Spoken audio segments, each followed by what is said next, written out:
Are you sure? Here's the 30-second lesson on what legends know. Never ask a bride why she's getting married. Don't wear a skirt on a windy day. Deodorant is not a shower. Don't sniff chili flakes. And don't forget, saving is not investing. Legends don't just save, they invest in mutual funds. Mutual fund investments are subject to market risks. Read all scheme-related documents carefully. Patanjali को मिली supreme court से फटकार, आम आदमी party leader Sanjay Singh का jail से बाहर आना और बढ़ता तापमान, इन सभी मुद्दों ने काफी सुर्खियां बटोरी। इन्हीं सभी सवालों के साथ और भी कुछ सवालों के साथ हम हाजिर हैं हेडलाइंस के पीछे डीके सिंह के साथ। स्वागत है आपका सर। Thank you. तो सबसे पहला सवाल जो हमारे एक मेंबर ने भेजा है वो है अनुष्का राज। वो जानना चाहते हैं क्या राहुल गांधी जाति आधारित राजनीति पर जो भरोसा कर रहे हैं, क्या वो गलती कर रहे हैं और क्या राजनीतिक तौर पर इसमें कुछ दम बचा है? देखिए, वो तो चुनाव के रिजल्ट के बाद पता चलेगा। उन्होंने एक मेन मुद्दा बनाया है, सही कर रहे हैं गलत कर रहे हैं वो तो जनता दिखाएगी इलेक्शन में। लेकिन हम तो जा रहे हैं, बस पिछले विधानसभा चुनाव को देखिए आप, राजस्थान, मध्य प्रदेश, छत्तीसगढ़, ये सब वहां भी मुद्दा बनाया था बहुत बड़ा। कांग्रेस ने कोई काम नहीं किया। अब देखिए अब लोकसभा इलेक्शन में क्या होता है। जहां तक मेरी राय है, इसमें थोड़ा सा कास्ट सेंसस पे खेलना, ये आपके अभी के वोटर को उतना अपील शायद नहीं करे। मेरी पर्सनल राय है वो। जैसे मैंने कहा कि वो जनता दिखाएगी, हम इलेक्शन में देखेंगे। लेकिन अगर जैसे मैं एक चोरी कर रहा हूं, जैसे इनका एक किताब है प्रणव दुर्राव सोपारी वाला का, the verdict, decoding Indian elections, ऐसे उन्होंने किताब लिखी हुई है। उसमें उन्होंने 3 तरह का जैसे दिया है। मैं एग्जैक्ट नाम में उनका मैं नहीं कुछ को उसमें अपना कुछ जोड़ता रहूंगा मैं। लेकिन बेसिकली उनका कहना था कि देखिए आज़ादी के 25 साल बाद तक एक अलग तरह का वोटर था जिसमें कि काफी ऑप्टिमिज्म था। अभी आज़ादी मिली है, कुछ तो होगा, कुछ नया होगा, काफी होप था उनमें, तो उस तरह से वोट करते थे। उसके अगले 25 साल जो है वो एंग्री वोटर्स आ गए, जो काफी गुस्से में थे कि 25 साल आज़ादी के हो गए, हमें कुछ नहीं मिला। तो फिर आपने देखा कि बहुत सारी सरकारें लगातार वो चेंज करते जा रहे थे, स्टेट में खास करके। और आप सेंटर भी आपने थोड़ा थोड़ा आपको इंक्लिनेशन देखने लगे, लोग अपसेट हो रहे हैं। कुछ इलेक्शंस आए भी, उसमें देखे कि अब लोग बेसिकली थक चुके हैं और इसलिए एक्सपेरिमेंट चलता रहा उनका अलग अलग पार्टीज के साथ कि शायद ये फुलफिल कर दे, वो फुलफिल कर दे। लेकिन पिछले 25 साल का आप देखेंगे तो उसमें एक वोटर है जो एस्पिरेशनल वोटर कह सकते हैं, जिसका कि एक आकांक्षाएं हैं, काफी महत्वाकांक्षाएं हैं। उनको लगता है कि मुझे आगे फ्यूचर दिख रहा है कि मुझे वहां कौन ले जाएगा। और इन वोटर्स के साथ उनकी भाषा में आपके प्रधानमंत्री मोदी बात कर रहे हैं। वो जब कह रहे हैं कि 2047 में भारत का ये हो जाएगा, ये अमृत काल चल रहा है, तो ग्राउंड पे क्या हो रहा है ये मैं नहीं कहता। 2047 तक इंडिया का क्या होगा मुझे पता नहीं। लेकिन बात है कि जिस भाषा में बोलते हैं वो लोगों से कनेक्ट करता है। कांग्रेस जो कह रही है, आप फिर से आप ले जा रहे हो 90s वाले राजनीति में, मंडल कमीशन वाले में, कि फिर रिजर्वेशन पे। अरे उसी रिजर्वेशन के चक्कर में आप पूरा हिंदी हार्टलैंड में आप खत्म हो गए। आपसे पूरा बिहार हो, यूपी सब में खत्म हो गए इस रिजर्वेशन के चक्कर में। अब आप फिर से उनकी भाषा बोल रहे हो, जो कि लालू यादव बोलते तो समझ में आता है, अखिलेश यादव बोलते हैं समझ में आता है, क्योंकि वो उस पॉलिटिक्स से ऊपर उठे हैं। आप इससे बात कर रहे हो तो आप किसको अपील करने की कोशिश कर रहे हो? तो ये कांग्रेस को थोड़ा सा सोचना पड़ेगा। लेकिन मैं, ठीक है, ये इनकी अपनी राजनीति है, मेरा अपना राय इसमें जो भी हो, बट मेरे ख्याल से जनता से उतना कनेक्ट करता नहीं। और एटलीस्ट जो एस्पिरेशनल वोटर्स जो हैं वो नहीं करते। उससे हो सकता है कि ये करते रहे तो तेजस्वी यादव को ज्यादा फायदा मिल जाए, अखिलेश यादव को फायदा मिल जाए सारे स्लोगन से। इस तरह की बातें हो तो डीएमके को तमिलनाडु में हो सकता है उसका फायदा मिल जाए। लेकिन आपको सोशल जस्टिस की बात जो स्टालिन ने की, उस पर कॉन्फ्रेंस और भी किया, तो उनके वहां के राजनीतिक परिप्रेक्ष्य में ठीक है, उनके लिए काम करता है। लेकिन आपको एज कांग्रेस पार्टी इसका कहां पे फायदा मिलेगा? और अब मुझे ये नहीं समझ आएगा आप किस सेक्शन को अपील करना चाहते हो आप। तो जब तक ये क्लैरिटी नहीं होगी, इस तरह की राजनीति मेरे ख्याल से बहुत लंबे समय तक की राजनीति, इसको मैं नहीं बोलूंगा। आर दिवाकर हैं जो ये जानना चाहते हैं। वो ये कहते हैं कि एक तरह से समझा जाता है कि कांग्रेस ने पहले ही मान लिया है कि मोदी जी प्रचंड बहुमत के साथ वापस आएंगे, लेकिन क्यों SP, RJD, JMM, NCP, YSRCP ऐसे जो क्षेत्रीय खिलाड़ी हैं भी निश्चित दिख रहे हैं और पूरे मन से चुनाव नहीं लड़ रहे हैं? ऐसा क्यों है? और वो साथ में ही जानना चाहते हैं कि बीजेपी की तमिलनाडु में कितनी सीटें आएंगी, खासकर उनका जो इस तरह से पूरा कैंपेन रहा है। इससे पहली बात जो कह रहे हैं कि कांग्रेस ने मान लिया है कि चुनाव नहीं जीतेंगे, वो उसमें कहीं ना कहीं सच्चाई है। मैं भी जब कांग्रेस वालों से बात करता हूं तो उनका भी एम क्या होता है कि किसी तरह से 250 के नीचे तो ले ही आएंगे। उनका वो एम्बिशन है कि 250 के नीचे बीजेपी को लाना है जी। अपने जीतने की तो वो बात ही नहीं कर रहे हैं। तो उसमें उनका जो असेसमेंट है वो सही है कि कांग्रेस के अपने में उतना विश्वास नहीं है। जहां तक दूसरी पार्टी की बात करें चुनाव नहीं लड़ रही है, उसमें मैं थोड़ा डिफर करूंगा। पार्टी अपनी अपनी तरह से लड़ रही है, शायद एसपी उस तरह से नहीं कर रही हो, आरजेडी उस तरह से नहीं निकली हो, हालांकि सब घूम रहे हैं अभी। लेकिन वाईएसआरसीपी को देखिए, जगह बस यात्रा पे पूरा निकले हुए पूरे स्टेट के टूर पे। तो रीजनल पार्टी रही फाइट कर रही है, नेशनल में आपको कांग्रेस में वो फाइट नहीं नजर आ रहा है। जहां तक तमिलनाडु में कितनी सीटें मिलेगी तो मैं नहीं कह सकता, बट तमिलनाडु में बीजेपी जो फोकस कर रही है वो करीब आधे दर्जन सीटों पे बीजेपी फोकस कर रही है। उनका आइडिया है कि उसमें बढ़ाए, सीट शेयर बढ़ाए, जीते नहीं जीते वो तो पता नहीं, मतलब कितना भी आगे। अभी आप अन्नामलाई का आप इंटरव्यू अगर देख रहे होंगे तो वो कह रहे थे कि इसमें हम डबल डिजिट में चले जाएंगे। तो बीजेपी के देखिए डबल डिजिट में जाना भी उनका एक एस्पिरेशन है कि इस इलेक्शन में हम ले आएंगे। बट एनीवे, जो तो वहाँ के बीजेपी के अध्यक्ष हैं तो वो तो बोलेंगे इस तरह की बात है। अब देखते हैं, इनका पूरा फोकस है करीब 5-6 सीटों पे, उसमें से 1-2 आता है, नहीं आता है, 3 आता है, उस पर कहना मुश्किल है, इस पर मैं नहीं कह सकता। लेकिन ऑफकोर्स इनका जो वोट शेयर है वो काफ़ी बढ़ेगा, जितना बज चल रहा है तमिलनाडु में। वैसे मैं तमिलनाडु जाने वाला हूँ तो साइड में ग्राउंड से आपको शायद प्रॉपर रिपोर्ट नेक्स्ट वीक दूं, अपने किसी भी मतलब इसमें हो या पॉलिटिकली करेक्ट में हो या कोई दूसरा जो मेरा वो है पॉलिटिकल अड्डा, उसमें शायद उसमें बात करूं। तो एक बार ग्राउंड पे में जाने के थोड़ा सा असेसमेंट हो तो मैं थोड़ा ज्यादा कॉन्फिडेंटली शायद आपसे शेयर कर सकूं क्या हो रहा है। पीएम मोदी भी काफी वहां पर प्रचार कर रहे हैं। संकल्प जानना चाहते हैं, वो कहते हैं कि कुछ ज्यादा सोशल मीडिया इन्फ्लुएंसर्स पे एक तरह से निर्भर होने का खामियाजा छत्तीसगढ़ और एमपी में कांग्रेस को दिखा। और वो फिर बोलते हैं, ऐसा प्रतीत होता है कि जब राहुल गांधी किसी विचार को गंभीरता से लेते हैं तो वे वास्तव में इसे अंतिम तक ले जाते हैं, बिना यह जांचे कि ये काम हो रहा है या नहीं। देखिए, थोड़ी सी सच्चाई तो उसमें है। वैसे उनका असेसमेंट सही है, ओवरऑल असेसमेंट जो है, लेकिन ये जो कह रहे हैं कि एक बात को पकड़ लेते हैं तो उसको लेते ही चले जाते हैं, उसमें सच्चाई है। क्योंकि 2019 में देखिए, अब इन्होंने चौकीदार चोर है करना शुरू कर दिया, और इनके अपने जो अपने डिपार्टमेंट जो है, इसको एनालिटिक्स डिपार्टमेंट जिसको कहते हैं, जो कि इंटरनल सर्वे करके लोगों में रिस्पांस कैसा है, उन्होंने इनको बोल दिया कि करीब 75% लोग आपको सपोर्ट कर रहे हैं चौकीदार चोर है।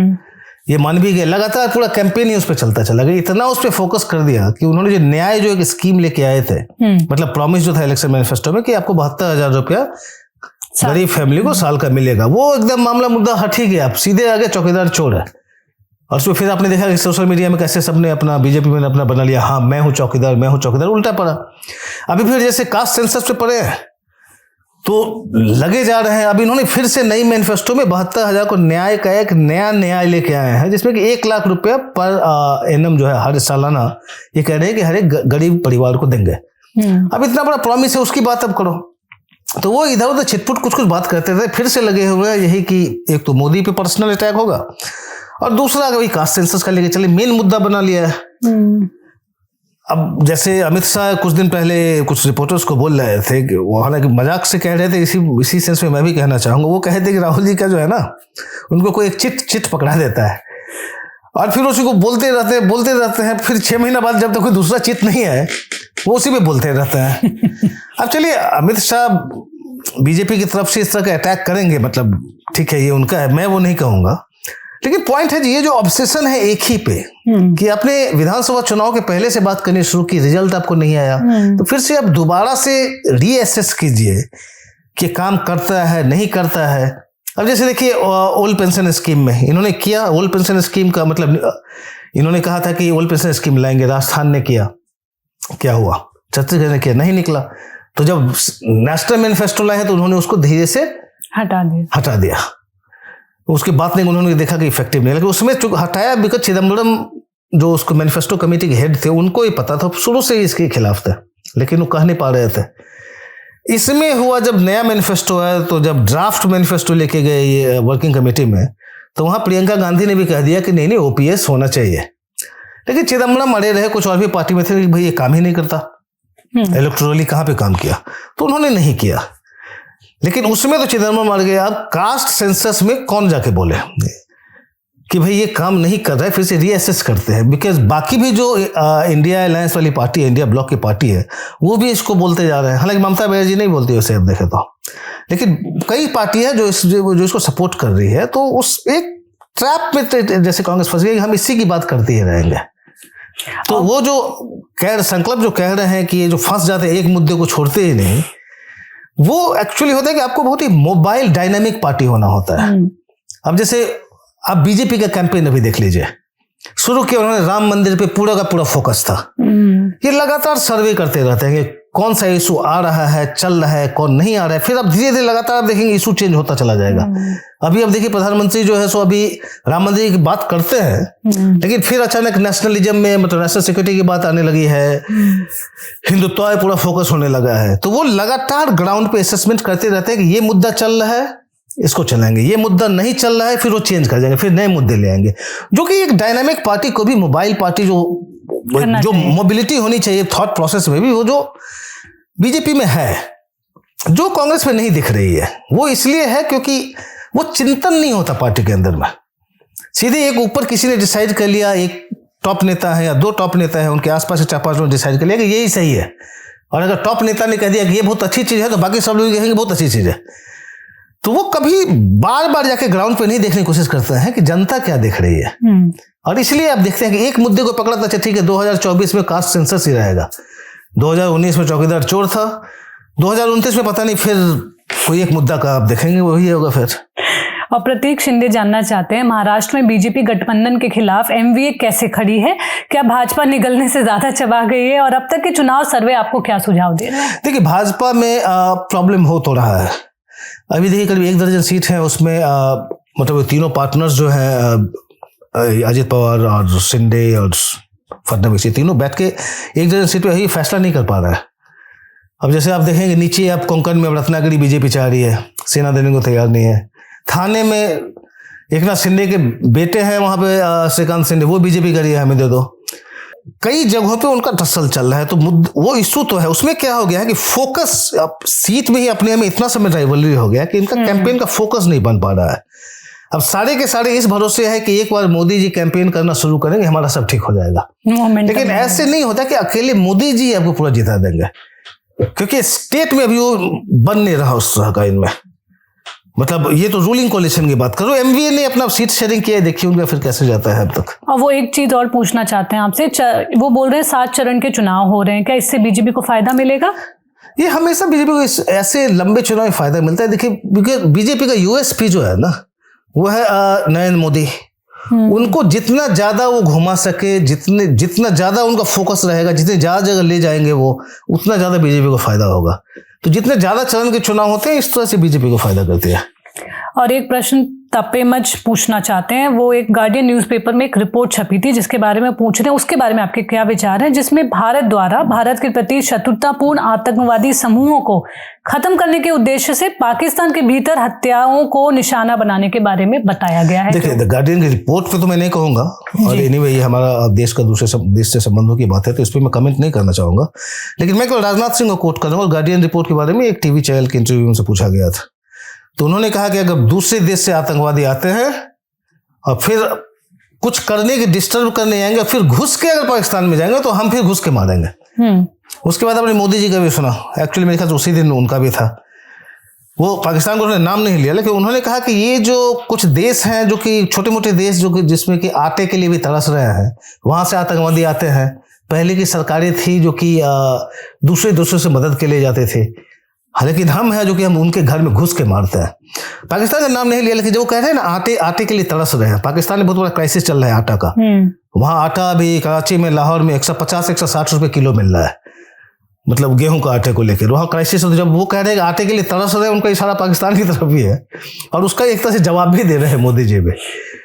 तो मैं बस उतना ही कहूंगा उसमें। गार्डियन की रिपोर्ट पे मैं और उस पर कमेंट नहीं करूंगा। मैं सरकार का तो बेसिकली उन्होंने देख लिया कि अच्छा उसको यूज भी कर लिया। गार्डियन की रिपोर्ट को इन्होंने कैसे देखिए अपनी राजनीति के लिए कैसे यूज कर लिया, कैसे उपयोग किया, उसको उपयोग ऐसे होता है। मतलब पॉलिटिक्स आप ऐसे खेलते हो ना, हर एक चीज जो कि आपको लगता है कि अभी अगर कांग्रेस होती तो डिफेंसिव हो जाती, क्या बोले क्या नहीं बोले, ये इन्होंने उसी को ही पलट के एक अपना राजनीतिक मुद्दा बना लिया। कह नहीं रहे गार्डियन पर डायरेक्टली, लेकिन अब देखो कि बाकी वाले लोग भी कह रहे हैं कि हम घर में घुस के मारते हैं। और रोहन नावलकर जानना चाहते हैं, जो अभी रिसेंट एमवीए की सीट शेयरिंग हुई है उसके बारे में आप क्या सोचते हैं, और क्या कांग्रेस को प्रेशराइज किया गया भिवंडी छोड़ने के लिए? वो ये भी जानना चाहते हैं कि जिस तरह से ये रोज 1-2 नेता बीजेपी ज्वाइन करते हैं, जो एक पोचिंग दिशा से चल रही है, और जितना ये न्यूज में आ रहा है, क्या ये सच में वास्तव में उतना है?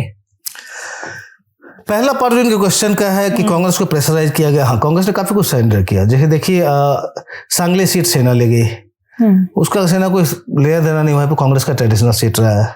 भिवंडी कह रहे हैं कांग्रेस की सीट है, अब ले गए। इस तरह कई सीटों पे इनका, जो आपका मुंबई साउथ सेंट्रल, ये सारे जो कांग्रेस छोड़ना नहीं चाहते थी, ये कांग्रेस को छोड़ना पड़ा है, क्योंकि अलायंस चाहिए तो आपको जाना पड़ेगा, अकेले आप में फाइट करने का वो है नहीं अब जी। तो अब जैसे देखिए मुंबई में आप देखेंगे तो मुंबई में कांग्रेस का तबदबार है। कांग्रेस मेन पार्टी रही है, सेना रही है उधर बीजेपी के साथ, इधर कांग्रेस रही है। अब जैसे 2009 इलेक्शन में देखेंगे तो करीब 6 के 6 सीट इन लोगों के साथ थे। 5 सीट कांग्रेस की थी, 6 जो लोकसभा की सीट 5 कांग्रेस के पास थी, 1 एनसीपी के पास थी जी। और अभी इस इलेक्शन में कांग्रेस केवल 2 सीट पे लड़ ही रही है, 4 सेना ने ले लिया। तो आप जितना पीछे चलते चले जाएंगे, आप अभी अलायंस पार्टनर को आप दे देंगे, फिर अगले चुनाव तक आपके कार्यकर्ता नीचे में नहीं बैठेंगे। लेकिन आप इतने दबाव में थे कि इनको ये सीट में करना पड़ा, काफी सीटों पे इनको झुकना पड़ा है, क्योंकि लोग छोड़ के भाग भी रहे हैं। और दूसरी बात है कि अब कांग्रेस में पैसे की जितनी तंगी आ गई है कि कैंडिडेट्स को कहते हैं कि आप अपना खर्च खुद करो भाई, तो कैंडिडेट मिलना उसमें मुश्किल हो रहा है कई स्टेट्स में इनको। और महाराष्ट्र में तो अब उस तरह के नेता बचे नहीं है जो कि अकेले अपने दम पे फाइट कर सके, तो कांग्रेस डिफेंसिव तो है महाराष्ट्र में। और वो ये भी जानना चाह रहे हैं कि कांग्रेस के नेता को जो लगातार पोच किया जा रहा है, वो कह रहे हैं, और वो दूसरी पार्टीज में जा रहे हैं, तो क्या कांग्रेस को इसकी परवाह नहीं है? कहीं हद तक हाँ, मतलब कांग्रेस का जो एटलीस्ट शीर्ष नेतृत्व जो देखता है ना कि भाई इनका कमिटमेंट है ही नहीं, तो जाते ही नहीं, भाई जाओ, हम फिर से नई पार्टी शुरू करेंगे जिसमें कमिटेड लोग होंगे। जो कब होगी मुझे पता नहीं, लेकिन इनका आशा ये कि ये ऐसे ही है, मतलब अपॉर्चुनिस्ट है, जाने दो। ये अप्रोच होता नहीं है। मैं आई थिंक मैंने पिछले एपिसोड में भी डिस्कस किया था, हिस्टोरिकली देखते हुए कैसे पहले जो है कांग्रेस में अपने लोगों को वापस लाया जाता था जो चले जाते थे। अभी की जो कांग्रेस है वो कहती है जाओ जाओ, मतलब ठीक है, जाना है तो जाओ। तो ये राहुल गांधी कांग्रेस है, इनका थोड़ा अप्रोच अलग है इस मामले में। इसका क्या फाइनल इम्पैक्ट पड़ेगा देखते हैं। मैं काफी सारे प्रश्न अपने मेंबर्स के पहले ले रही हूँ, उसके बाद नॉन मेंबर्स के भी लूंगी। रोहित श्रीवास्तव जानना चाहते हैं, क्या केंद्र ने मणिपुर की स्थिति को नियंत्रण में लाने के लिए समय पर कार्रवाई की? नहीं, क्योंकि अब देखें मई में शुरू हुआ था लास्ट ईयर, मई 3 या 4 को पहली बार जब हिंसा भड़की थी। उसके कुछ दिनों बाद ठीक है, सेंटर ने अपना एक सिक्योरिटी एडवाइजर सीएम को दे दिया, अपना डीजीपी एक त्रिपुरा काडर के उनको लाके बना दिया। लेकिन स्थिति बिगड़ती चली गई। केवल लॉ एंड ऑर्डर का मामला नहीं है, एक पॉलिटिकल भी है। देखिए अभी है जो आपकी सरकार वहां पे है, आपके चीफ मिनिस्टर है, उन्होंने एक कम्युनिटी का साथ जैसे ले लिया है कि मैती का इंप्रेशन बन गया है कि आपके सीएम केवल मैती के लिए ही है, कुकी के लिए नहीं है। ये इंप्रेशन जब हो तो आप फिर लॉ एंड ऑर्डर से संभालना मुश्किल है। अगर कुकीज है 30% है वहां पे, अब 30% जनता अभी आपने छोड़ के रखा हुआ है, कुछ नहीं कहता। आपको सबसे पहले जो एक कन्विंसिंग आपको नया एक सीएम लाना चाहिए था, जिसका एक नया इंप्रेशन पड़ता है कि एटलीस्ट इससे बात कर सकते हैं, क्योंकि आपके बीरेन्द्र सिंह जो है उनका पूरा है कि ये बायस्ड है, पक्षपात करते हैं, तो इनसे नेगोशिएशन हो ही नहीं सकता कुकीज का। तो अभी जो मणिपुर में अभी ये कह रहे हैं कि देर कर दी एक्शन, मैं तो कह रहा हूं अभी तक नहीं किया, कुछ किया है। आप मुझे बताइए, चूड़ाचंदपुर वहां पे सेकेंड बिगेस्ट टाउन है वहां का, इम्फाल के बाद जी। वहां पे मुख्यमंत्री अभी तक मई से लेकर आज तक जा नहीं पाए हैं चूड़ाचंदपुर के अंदर। अगर मामला ठीक रहता, मेरे ख्याल से इनका सवाल इसलिए आया होगा क्योंकि प्रधानमंत्री जी ने परसों तीसरे रोज में कहा है कि उसमें काफी कुछ इंप्रूवमेंट हुआ है सिचुएशन में। वो इसलिए कह रहे हैं बिकॉज कुछ दिनों से, कुछ सप्ताह से कोई घटना नहीं हुई। फरवरी मतलब मेरे ख्याल से 3rd-4th वीक में एक सीनियर पुलिस ऑफिसर को इन्होंने एब्डक्ट कर लिया था। उसके बाद से काफी सिक्योरिटी फोर्सेस काफी उस पर जो मतलब पीछे पड़ी इनके, तो उसके बाद से हुआ नहीं है। लेकिन ये बस 1-1.25 महीना में थोड़ा सा लग रहा है वो कुछ हो नहीं रहा। बट अब बड़ा एक हालात देखिए, अब वहां ऐसी हालत है कि आराम भाई टिंगोल जो एक मिलिशिया ग्रुप है, एक्चुअली मिलिशिया है, आप कह सकते हैं, आम मिलिशिया है। अब उस सारे एमएलए को 37 एमएलए एमपीज को बुला लिया फोर्ट में, वहां पे मतलब पेशी कर दी सबको। और सारे एमएलए को जाना पड़ा, उसमें सबको डिक्टेट दिया कि इस पे साइन करो, ये बोलो, ओथ लोगे, तुम यही करोगे। उसमें से 2-3 को पीटा भी जो नहीं करना चाह रहे थे उसमें। तो एक मिलिशिया का राज अभी भी चल रहा है, आप उसका कुछ नहीं कर पा रहे हो। प्रधानमंत्री अभी खुद नहीं जा पा रहे हैं वहां पे, मुख्यमंत्री है जो कि चूड़ाचंदपुर नहीं जा पा रहे हैं। तो कहाँ मामला संभला हुआ है? अब एक पूरा एक समुदाय आप देखें कि अब इम्फाल में आपको एक कुकी नहीं मिलेगा, चूड़ाचंदपुर में आपको एक मेतई नहीं मिलेगा। एक स्टेट के अलग अलग 2 हिस्से हो चुके हैं। तो इसमें कहना है कोई इंप्रूवमेंट हुआ है, थोड़ा सा ज्यादा हो जाएगा, क्योंकि अभी है नहीं, बहुत सीरियस मामला है वहां पे। और सुदीप तो जानना चाहते हैं केरल के बारे में। वो ये कहते हैं कि द केरल स्टोरी की जो स्क्रीनिंग चल रही है उसके बारे में केरल में आप क्या कहना चाहेंगे? और दूसरा चीज कि शराब गेट मामले में जो आपके बारे में आपका क्या आकलन है? देखिए, शराब गेट मामले में तो कोर्ट में मामला चल रहा है। अब ईडी के चार्जेस हैं, एलिगेशंस हैं, जो भी आप कुछ कह रही है, ईडी कुछ कह रही है, मैं इस पर नहीं पढ़ना चाहूंगा, तो कोर्ट से फाइनली जो होगा देखेंगे। जहां तक केरला स्टोरी की बात है, अब उसमें इस पे हमने लार्जर डिस्कशन किया था इसी एपिसोड में, आई थिंक पिछले एपिसोड में डिस्कस किया था कि कैसे केरला में एक क्रिश्चियन का जो है, सो एक क्रिश्चियन में थोड़ा सा एक तबका है जो कि बीजेपी से लीनिंग से थोड़ा, प्लस कुछ क्रिश्चियंस में ठीक ठाक ये है कि केरला में देखिए, पिछली बार जैसे बात की थी, फ्री में रिपीट कर देता हूँ। जैसे वहां पे देखिए केरला में करीब 28% मुस्लिम्स हैं और 18% क्रिश्चियंस हैं। बाकी जो हिंदूज बचे तो उसमें स्प्लिट है, कुछ लेफ्ट को इलावा जैसे लेफ्ट को वोट करते रहते हैं, नायर से स्प्लिट है, अलग अलग का उनका है, जिसमें कि बीजेपी को उसमें होप तो है। लेकिन ये जो 46% जो माइनॉरिटी का वोट है, वो बीजेपी के लिए राइज के लिए बहुत ही मुश्किल हो जाता है।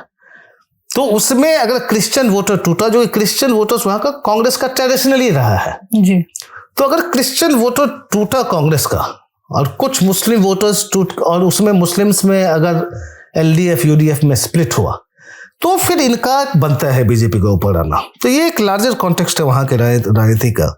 अब उसमें केरला स्टोरी, वहां पे इडुक्की में एक डायसिस है, वहां पे इन्होंने दिखाया। उसके बाद से फिर बाकी जगह कुछ दूसरे डिनोमिनेशन के जो थे, उन्होंने फिर एक क्राई ऑफ द ऑप्रेस्ड है, वो मणिपुर की स्थिति को लेकर कि वहां चर्च के साथ ये हुआ, क्रिश्चियंस के साथ ये हुआ, उस पर डॉक्यूमेंट्री बनाई हुई है। तो दूसरे कुछ क्रिश्चियंस ने उसको दिखाना शुरू किया। तो इसमें यह है कि एक थोड़ा सा एक प्रो बीजेपी वाला तबका है जिनको कि मुस्लिम से बहुत प्रॉब्लम है। वो कहते हैं कि ये लव जिहाद को लेकर जो है सो काफी कुछ क्रिश्चियंस में प्रॉब्लम है। सो कॉल लव जिहाद में अपनी तरफ से नहीं कह सकता, ऐसा कोई टर्म होता ही नहीं, लेकिन जो बीजेपी कहती है लव जिहाद, तो उसमें उनका है कि मुस्लिम्स में इशू है। उसको बढ़ावा देने के लिए एक जब केरला स्टोरी कहते हैं, अब एक फिल्म है, प्रोपेगेंडा कह सकते हैं, मतलब फैक्चुअल तो होता नहीं, मतलब फैक्चुअल स्टोरी तो है नहीं, लेकिन उसको दिखा के फिर वही है कि क्रिश्चियन मुस्लिम्स का जो शुरू होगा डिफरेंसेस, उससे फिर प्रो बीजेपी तबका को लगता है कि शायद उससे पार्टी को फायदा मिलेगा। पतंजलि के बारे में हमें काफी सवाल मिले हैं, तो मैं एक साथ उन सब सवालों को लेना चाहूंगी जो कि माथुर सहगल, नवनीत रिंगानी और पूजा सिंघल ने पूछे हैं। पहला सवाल ये है, क्या भाजपा सरकार पतंजलि के खिलाफ कार्रवाई करने से कतरा रही है, और अगर हाँ तो क्यों, और इसके पीछे क्या कोई राजनीतिक कारण हो सकता है? नहीं, भाजपा कतरा रही है। देखिए, सुप्रीम कोर्ट ने उत्तराखंड सरकार को पुल अप किया है कि भाई जब ये एडवर्टीजमेंट इस तरह का गलत लगा रहे थे तो आप लोगों ने क्या किया, आपके लाइसेंसिंग अथॉरिटी ने क्या किया, पुल अप किया उत्तराखंड गवर्नमेंट को वहां पे। लेकिन उस पर हम नहीं कह सकते, अभी हमारे पास और कुछ कहने के लिए, सुप्रीम कोर्ट ने जो कहा उसके अलावा हमें कहने के लिए इस मामले में नहीं है कि भाजपा कतरा रही है। हमारे पास ऐसा कोई सबूत नहीं है, ना हमारे पास ऐसा कोई इन्फॉर्मेशन है कि भाजपा कतरा रही है एक्शन लेने से, और भाजपा भी कुछ करेगी भी नहीं, बिकॉज सुप्रीम कोर्ट में मामला चल ही रहा है। जी, और फिर दूसरा सवाल है, पतंजलि ने बिल्कुल इलेक्ट्रल बॉन्ड्स नहीं डोनेट किए थे और अब कोर्ट से डांट पड़ रही है, क्या बीजेपी और उनका फॉल आउट हो गया, वो कहते हैं, और क्या उनके एफएमसीजी बिजनेस को स्पेशल प्रिविलेज नहीं मिला हुआ है? देखिए, इस पे जैसे मैंने कहा कि मेरे पास कोई ऐसा एविडेंस नहीं, इन्फॉर्मेशन नहीं है जिसमें कहूँ कि बीजेपी फेवर कर रही है, प्रिविलेज दे रही है। मेरे पास ऐसा इन्फॉर्मेशन है, इस पे मैं नहीं बोलना चाहूंगा। जहां तक है कि भाजपा और इनका कैसा चल रहा है, देखिए भाजपा का शुरू से आप देखते हैं कि जब भी इनके जितने भी बड़े दोस्त हों, अपने पार्टी के लीडर ही क्यों ना हो, लेकिन उनका जब कोई गलत काम सामने आता है तो बीजेपी चुप हो जाती है कि भाई आप खुद निपटो। ब्रिजभूषण शरण सिंह फंसे उस सेक्सुअल हैरेसमेंट एलिगेशंस वाले में, बीजेपी ने निकले कभी उनको डिफेंड नहीं किया। अडानी पे आपका हिंडनबर्ग रिपोर्ट है, अडानी इतना कुछ हुआ, बीजेपी ने कुछ नहीं बोला उस पर। आप जैसे एलोपैथी को आप गालियां देते रहते हो कि एलोपैथी में कुछ नहीं है। अरे भाई, यही सरकार कोविड में वैक्सीन बना, उसको तो लेके तो हम सरकार जा रही है जनता के बीच में, आप कैसे सपोर्ट करोगे इस बात को? कि आप आयुर्वेदा को और होम्योपैथी कह लो, यूनानी कह लो, सबको आप प्रमोट करो, लेकिन एलोपैथी को गाली देके तो नहीं कर सकते ना। तो ये मुद्दा तो है, इसमें सरकार भी सपोर्ट नहीं कर सकती, लेकिन एक जनरल बड़ा सा है कि भाई आपने किया है, सुप्रीम कोर्ट में मामला है, आप निपटो, अब आप संभालो। मतलब भाजपा ऐसे में कभी जब कोई फंसती है तो भाजपा नहीं कहने जाती। आप हरियाणा में देख लो, संदीप सिंह मिनिस्टर था, वहां एक जूनियर एथलेटिक कोच ने सेक्सुअल हैरेसमेंट का एलिगेशन लगाया, एक आध दो बार खट्टर आए उनको डिफेंड करने के लिए, बीजेपी चुप रही, एक्शन भी नहीं लिया। ये तो बीजेपी का शुरू से ही रहा है कि जब भी आप एलिगेशन लगाओगे तो हम तुरंत एक्शन, आपके कहने पे तो हम किसी को सैक नहीं कर रहे, तो हटाया नहीं। लेकिन जब मुख्यमंत्री चेंज हुए, सरकार चेंज हुई, जब मुख्यमंत्री चेंज होने के बाद चुपचाप संदीप सिंह को ड्रॉप कर दिया। तो ये लार्जर एक बीजेपी का स्ट्रेटेजी रहता है कि जब सरकार को पता होता है ये कौन सही है कौन गलत है, जहाँ तो उनके पास जो इन्फॉर्मेशन उनको पता होता है, तो जब गलत है तो वो छोड़ देंगे कि भाई आप निपटो अपने से, मैं आपको डिफेंड करने नहीं आ रहा पब्लिक के लिए। और बस एक आखिरी सवाल, क्या पतंजलि के मामले में सुप्रीम कोर्ट अपनी सीमा से अधिक कठोर हो गया है और आप इस विकास को कैसे देखते हैं? क्या ये लोगों को आयुर्वेद से दूर करने की पृष्ठभूमि है, जिस तरह से पूरा फटकार लगाई गई है सुप्रीम कोर्ट की तरफ से, जब हमारे सीजीआई ने स्वयं कोरोना के लिए आयुष औषधियां लेना स्वीकार किया, ऐसा ये कहते हैं? नहीं, देखिए, कोर्ट का इसमें ये नहीं है कि आयुष गलत है या दूसरे मेडिसिन गलत है। कोर्ट कह रही है कि एलोपैथी को आप पहले तो आप जो एडवर्टीजमेंट अपना कर रहे हो उसमें गलत, इस बीमारी को ठीक कर देंगे, उस बीमारी को ठीक कर देंगे, वो गलत है। और दूसरा, एलोपैथी को जो आप ये कर रहे हो कि मतलब है ही नहीं, इसमें कुछ नहीं होता, ये गलत है। आप दूसरे किसी इस एलोपैथी को आप ऐसे डिसमिस नहीं कर सकते, आप रबिश नहीं कर सकते उसको आप। तो कोर्ट का वो कहना था। इस दूसरा जहां तक है कि कुछ ज्यादा कोर्ट ने कर दिया, थोड़ा सा अगर मैं पिछला हियरिंग में जो ऑब्जर्वेशन था उसको देखें, व्हेन दे सेड कि we will rip you apart, अब हिंदी में जो कहेगा हमको फाड़ देंगे, थोड़ा सा लगा कि भाषा इस तरह से कोर्ट में जनरली आप जजेस से सुनते नहीं हो, तो वो है। बट अदरवाइज कोर्ट जो है सो लार्जली देखें तो कोर्ट सही कह रही है। भाई, आपको जब कहा गया कि आप एडवर्टाइजमेंट पे ये है, कर रहे हैं तो विड्रॉ करो, आप करते नहीं हो, कंटेम्प्ट आपके ऊपर होता है। अब कंटेम्प्ट में आके आप सीधे अपॉलॉजी देके कहते हो गया खत्म, ऐसे नहीं होता। कोर्ट भी सही है, उसमें थोड़ा सा कुछ, जैसे मैंने कहा, पिछले ऑब्जर्वेशन से थोड़ा लगा कि कुछ शायद कुछ ज्यादा हो गया हो। और हमारा एक आखिरी प्रश्न, जो हमारे एक मेंबर हैं, वो अपने आप को डिस्ट्रॉयर नाम से जानते हैं, वो कहते हैं राहुल गांधी द्वारा सुझाए गए idea of redistribution of wealth के बारे में आपके क्या विचार है और ये जमीन पर कितना जोर पकड़ेगा? देखिए, ऐसा है कि एक्चुअली उन्होंने नहीं कहा ऐसा, हमने सुना भी उनकी स्पीच को। इन्होंने ये नहीं कहा था कि हम एक फाइनेंशियल एक सर्वे करके और जितना होगा सब में हम पैसे बांट देंगे, ऐसा उन्होंने नहीं कहा। रीडिस्ट्रीब्यूशन की बात भी नहीं की, तो वो थोड़ा मिसकोटेड हो गए थे मीडिया में। अच्छा। लेकिन आपने सुना नहीं कि किसी कांग्रेस वाले ने निकल के ये भी नहीं कहा कि मिसकोट हो गया, क्योंकि उनको भी लगा कि चलने दो, अगर चल रही है बात तो इसमें ज्यादा कुछ है नहीं। हमसे बात करने के लिए बहुत बहुत धन्यवाद, और अगले सप्ताह हम वापसी आएंगे और आपके और भी सवालों के जवाब देंगे।